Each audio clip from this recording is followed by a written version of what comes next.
Well, now that we have this base mesh, we are going to continue modifying to fit the shape we have in the reference, that is a little thinner above.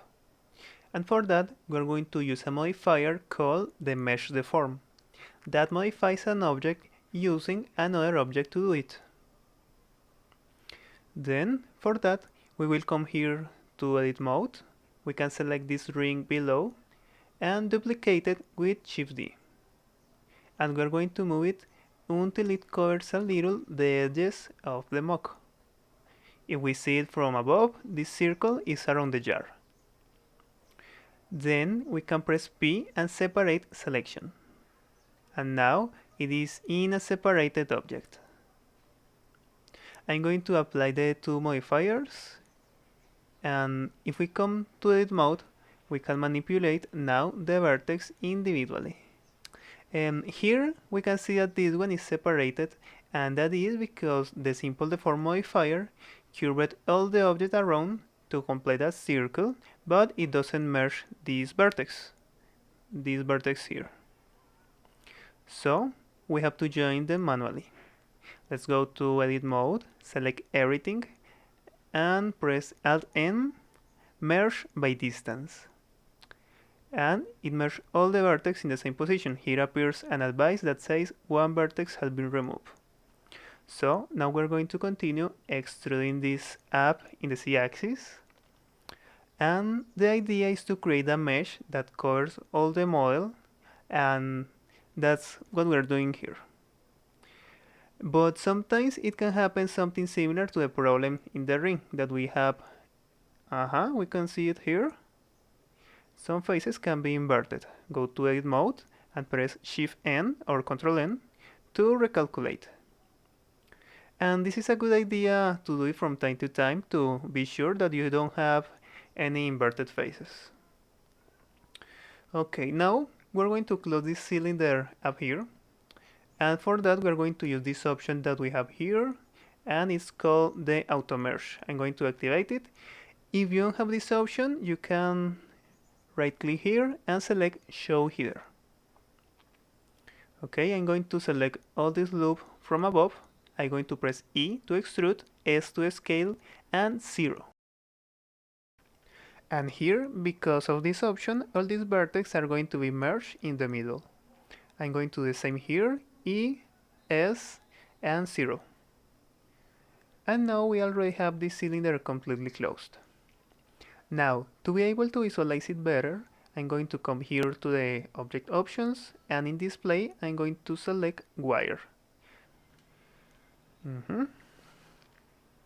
Now, I'm going to select again my mock, and now I can add the mesh deform modifier. It is right here. And with the picker, I will select this new mesh, which is this one we have here. And in precision, I'm going to change this to 4. The difference between 4 and 5 is that the 5 is a little more precise, but it takes much longer. The difference is quite big, so I recommend you to leave it in 4. And then we can press bind. And now, everything you do in this binded mesh is going to modify the mesh inside. As you can see it here. That's what we are looking for. So I will scale it until it adjusts to the reference. Let's see in the bottom side.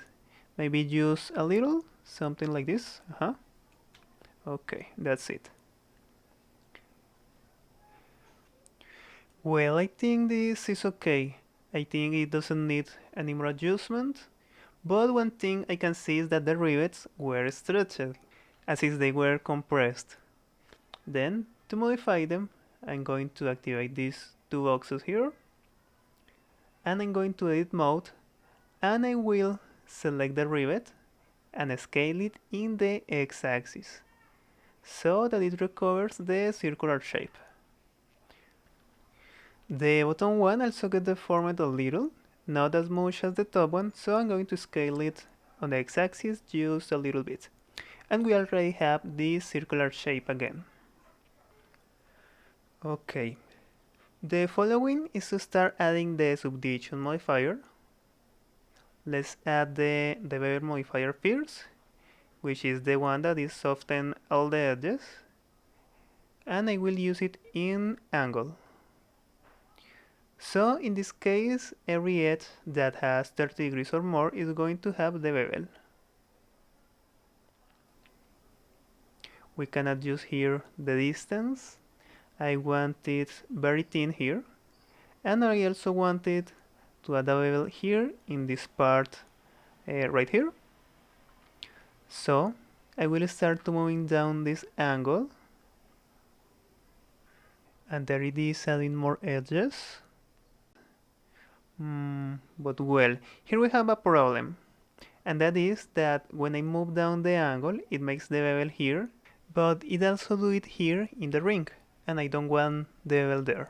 So I'm going to increase this number a bit more, and I will move this border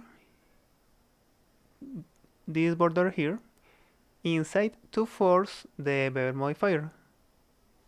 There it is. Now we have the bevel in all these parts. Okay, and the ring is clean now. We only have this bevel here. That's what we want. Bottom side is also quite good. Okay, I will uncheck the wire.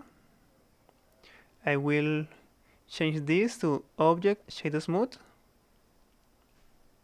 to soften the surface, and I will add the subdivision surface modifier. I will put this in 2, and this is the result. This is the final quality that we want in the surface. If we want to make these edges a little sharp, we can move the bevel. We can make this distance a bit thinner, or we can increase the segments. I don't really like this too sharp, so I will leave this in 1, but this number very small. Okay. Now we can start applying the modifiers. But before that, I recommend you that select all the object, select everything, and duplicate it to have a backup copy. I will press Shift D to duplicate it, and then M to move it to a new collection. I will change the name to backup, and OK. Here we have it. So I will hide it. Something that I look in now in the side view is that these rivets are outside the ring. I don't want that, so I will select all the rivets, select this also, and I will scale them in the y-axis. This can be a little slow because the subdivision surface modifiers doesn't have a good performance in this version, sadly. Turn this on again.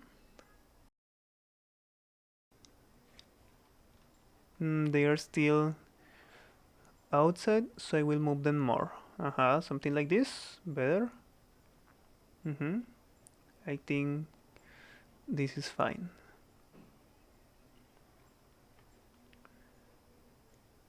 Okay, so now we can start applying all these modifiers. I'm going to apply the array. I will apply the simple deform and the mesh deform. And something we have here is that we have this edge here on the surface. And that is the same problem that happened with the first simple deform, that the objects do a complete circle and the vertex are in the same position but they are not merged. To fix it, I will press Alt M by distance, and it says that it removed 12 vertex in this advice here from below. And now it looks completely smooth. And one last thing is that these rivets are very straight. So in order to get the circular shape again, we have to change the value of the bevel. But this bevel is also affecting all the objects here. So we need to separate them to add individual settings for the bevel in the different objects. select these three pieces, the two rings and the wood, and press P, separate by selection. And now I have the rivets here, and here I'm going to change this angle to 60, I think. Here we can see that they rounded again. And now I'm going to increase the value here, something like that. Okay, maybe that's too much. Yeah, that's too much because they are joining there in the middle. Something more or less like this. Yeah, this is better. And that's what we have so far. And in the next video, we will finish polishing and start working on the handle.